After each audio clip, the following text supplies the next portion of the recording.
Welcome students, स्वागत है आपका हमारे यूट्यूब चैनल ITI ज्ञान बाई विनोद सर में। आज मैं आपको KCNIT ITI में DC सप्लाई को AC में हम कैसे बदलते हैं इसको हम बताएंगे। यानी ये आपका एक मोटर जनरेटर सेट है। इसके पहले हमने आपको AC से DC भी बदलना बताया था। अब इसमें हम इसका विपरीत करेंगे। यानी हम क्या करेंगे, इसमें हम ये आपका DC शंट मोटर है, DC शंट मोटर को हम DC सप्लाई देंगे और उससे हम क्या करेंगे, AC जनरेटर से हम AC पैदा करेंगे। ये हमारा टारगेट है। अब सबसे पहले हम मशीन की तरफ ध्यान दे लेते हैं। क्या क्या है हमारे पास। ये हमारे पास DC मशीन है। DC मशीन का मतलब DC मोटर है, जिसको हम DC सप्लाई से हम चलाएंगे। ठीक है, यहाँ पर आप देख सकते हैं इसकी पोलरिटी भी आप देख सकते हैं। ये आर्मेचर के लिए वाइंडिंग है, ये आपकी फील्ड वाइंडिंग है, क्योंकि शंट मोटर है इसलिए शंट फील्ड वाइंडिंग है। ठीक है, इसकी रेटिंग आपकी लिखी हुई है, इसको आप देख सकते हैं। ये मोटर है आपका और इसकी वोल्टेज रेटिंग भी दी हुई है। 440 DC वोल्टेज पे चलेगा ये आपका, और आपका RPM भी दिया हुआ है 1500 RPM। ठीक है, इसके बाद देखेंगे ये आपका कपलिंग है। कपलिंग इसलिए प्रयोग की जाती है ताकि जब ये घूमेगा तो साथ ही साथ इस AC जनरेटर, यानी AC जनरेटर को हम अल्टरनेटर भी कहते हैं, तो अल्टरनेटर को भी हमारा ये क्या करेगा, घुमाएगा। तो जब अल्टरनेटर को जब ये घुमाएगा तो अल्टरनेटर के घूमने के साथ साथ हमें क्या होगा, इसके आउटपुट से हमें क्या मिलेगा, AC सप्लाई प्राप्त होगी। तो यही हमारा लक्ष्य है। हम DC सप्लाई को हम देंगे और DC मोटर को हम चलाएंगे, और वह DC मोटर आपके अल्टरनेटर के द्वारा या अल्टरनेटर की शाफ्ट को चलाएगा। क्यों चलाएगा, क्योंकि दोनों एक दूसरे के साथ जुड़े हुए हैं। तो जब ये घूमेगा तो आपका अल्टरनेटर भी घूमेगा, और जब अल्टरनेटर घूमेगा तो आपका क्या करेगा, AC पैदा करेगा। आप जानते हैं कि AC कैसे पैदा करता है, फैराडे के इलेक्ट्रोमैग्नेटिक इंडक्शन के सिद्धांत पे काम करते हैं ये। ठीक है, ये थ्योरी में हमने आपको बताया हुआ है। और आप देखिए इसमें पैनल की तरफ हम आते हैं। इधर आइए, पैनल की तरफ देखेंगे तो ये आपका IC/DP स्विच लगा हुआ है। जब इसको हम ऑन करेंगे तो DC सप्लाई हमारी मिलनी शुरू हो जाएगी। और DC हम कहाँ से प्राप्त कर रहे हैं, पिछली वीडियो हमने आपको बताया था पिछली वीडियो में, जब कि DC हम कैसे पैदा कर रहे हैं, वहाँ से हम DC लेंगे। ठीक है, और इसमें उसकी इनपुट देंगे, और ये आपका DC वोल्टेज यहाँ पर आएगा आपका। ठीक है, तो ये DC वोल्टेज कितना आ रहा है ये बताएगा वोल्टमीटर, और अमीटर बताएगा जब ये मोटर चलना शुरू हो जाएगा तो कितनी धारा ले रहा है, तो ये अमीटर बताएगा। ये आपका स्टार्टर लगा हुआ है DC मोटर के लिए। ठीक है, ये आपको देख रहे हैं 5 HP के लिए 3 पॉइंट स्टार्टर लगा हुआ है। ठीक है, और ये 440 वोल्टेज तक ऑपरेट होता है। जो आपकी वोल्टेज AC पैदा होगी वो आपकी पढ़ी जाएगी कहाँ पर, इस जगह पे ये है।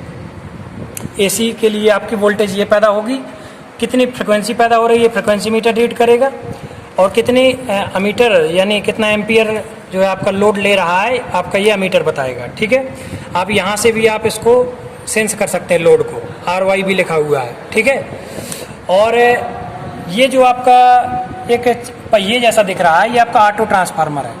ऑटो ट्रांसफार्मर क्यों लगा हुआ है, ये एक्साइटेशन को कम ज़्यादा करने के लिए, क्योंकि आप जानते हैं कि ये आपका जो अल्टरनेटर होता है, अल्टरनेटर जो होता है, अल्टरनेटर में आपकी फील्ड वाइंडिंग को एक्साइटेड करना पड़ता है, क्योंकि आप जानते हैं कि ये जो है सेल्फ एक्साइटेड होते हैं, और इनको हम क्या करते हैं, इलेक्ट्रोमैग्नेट्स में हमें बनाना पड़ता है। तो जब इलेक्ट्रोमैग्नेट जब हमें बनाना पड़ता है तो इस एक्साइटेशन की मदद से हम उसमें हम फील्ड में हम क्या करेंगे, कुछ निर्धारित आपकी करंट देंगे, वोल्टेज देंगे, जिससे ये मैग्नेट बनाएगा। ठीक है, तो सबसे पहले हम एक्साइटेशन दे लेते हैं ताकि जो है आपका एक्साइटेशन वाला काम हो जाए और आपका मैग्नेट जो है बनना शुरू हो जाए। तो एक्साइटेशन हमने दिया, और सबसे पहले हमने एक्साइटेशन के लिए हमने ये 2 पोल की MCB लगी हुई, इसको हमने ऑन किया।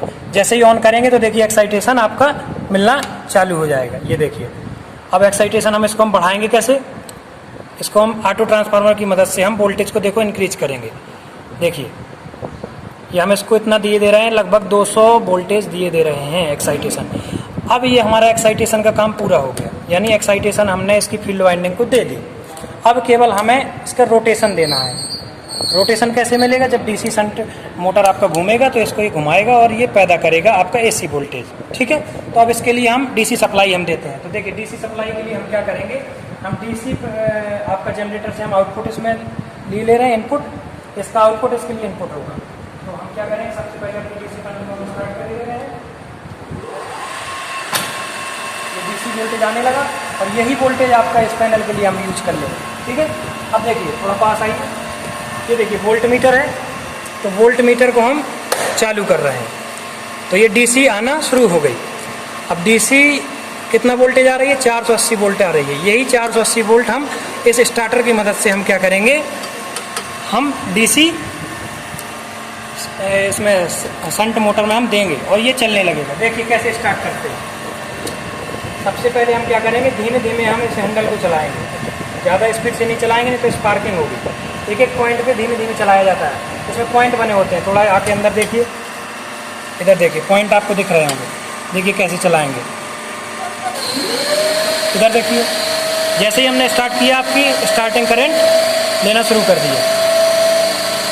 ये देखिए अब आपका हमारा ये जब स्टार्टर ने क्या किया, होल्ड ऑन पोजीशन ले ली। अब देखिए ये आपका डीसी शंट मोटर आपका प्रचालित होने लगा। अब जैसे ही ये घूम रहा है तो इसी के साथ साथ आपका ये अल्टरनेटर भी घूमने लगा। जब अल्टरनेटर भी आपका घूमने लगा तो अब इसने एसी पैदा करनी शुरू कर दी। अब हम पढ़ेंगे कहाँ, इधर आइए। देखिए हमने बताया था आपको कितना वोल्टेज एसी मिल रही है, जो हमने प्राप्त की है 480 वोल्टेज, यानी हमने डीसी को एसी में हमने चेंज कर लिया। किसकी मदद से, मोटर जनरेटर सेट की मदद से। फ्रिक्वेंसी मीटर हमारा ये थोड़ा वर्क नहीं कर रहा है, नहीं तो 50 हर्ट्ज पे इसको बताना चाहिए क्योंकि एसी की आवृत्ति 50 हर्ट्ज होती है। और ये एमीटर जब बताएगा जब इस पर हम लोड देंगे, जैसे हम लोड को जोड़ेंगे तुरंत हमारा एमीटर बताएगा कितनी करंट ले रहा है। और एक्साइटेशन को हम कम ज़्यादा करके हम वोल्टेज को भी कम ज़्यादा कर सकते हैं। देखिए वोल्टेज और एक्साइटेशन में आप ध्यान दीजिए दोनों इसके। वो एक्साइटेशन जब हम कम करेंगे तो देखिए वोल्टेज भी आपका कम हो रहा है। इधर देखिए एक्साइटेशन कम, वोल्टेज भी आपका उसी हिसाब से कम हो रहा है। देखिए हमने कितना एक्साइटेशन कर दिया, 0 एक्साइटेशन कर दिया। इधर देखिए 0 एक्साइटेशन करने पर देखिए वोल्टेज कितना हो गया, 0 हो गया। अभी हम एक्साइटेशन बढ़ा रहे हैं, देखिए दो एक साथ रखिए, आप दोनों देखोगे ऐसे रखिए। एक्साइटेशन हम बढ़ा रहे हैं, तो जब हम एक्साइटेशन जब हम बढ़ाएंगे तो देखिए साथ ही साथ आपका वोल्टेज भी आपका बढ़ रहा है। देखिए यानी आपका अगर एक्साइटेशन पे अगर हम कम ज़्यादा करेंगे तो उसके साथ हमारा वोल्टेज भी कम ज़्यादा होगा। और नंबर ऑफ स्पीड पे भी डिपेंड करता है, कितने ज़्यादा स्पीड से आपका अल्टरनेटर हम घुमा रहे हैं। ठीक है, देखिए इस समय आपका एक्साइटेशन हमने कितना दे दिया, 200 वोल्टेज दे दिया, तो आपका प्राप्त वोल्टेज भी आपका 450 वोल्टेज हो गया। ये आपका यहाँ से हम लोड लेंगे, ये आपका एक्साइटेशन के लिए इंडिकेटर लगा हुआ है, इसको ऑटो ट्रांसफार्मर कहते हैं। ये आपका फ्यूज लगा हुआ है, ठीक है। ये आपका नाइट स्विच है 3 पोल। ये क्या है, ये आपका इधर देखिए ये स्टार पॉइंट लिखा हुआ है, RYD स्टार पॉइंट बनाया हुआ है। इसी की वाइंडिंग है, ये अल्टरनेटर की वाइंडिंग है, आप देख सकते हैं। बताओ इधर, जो अल्टरनेटर का जो आउटपुट है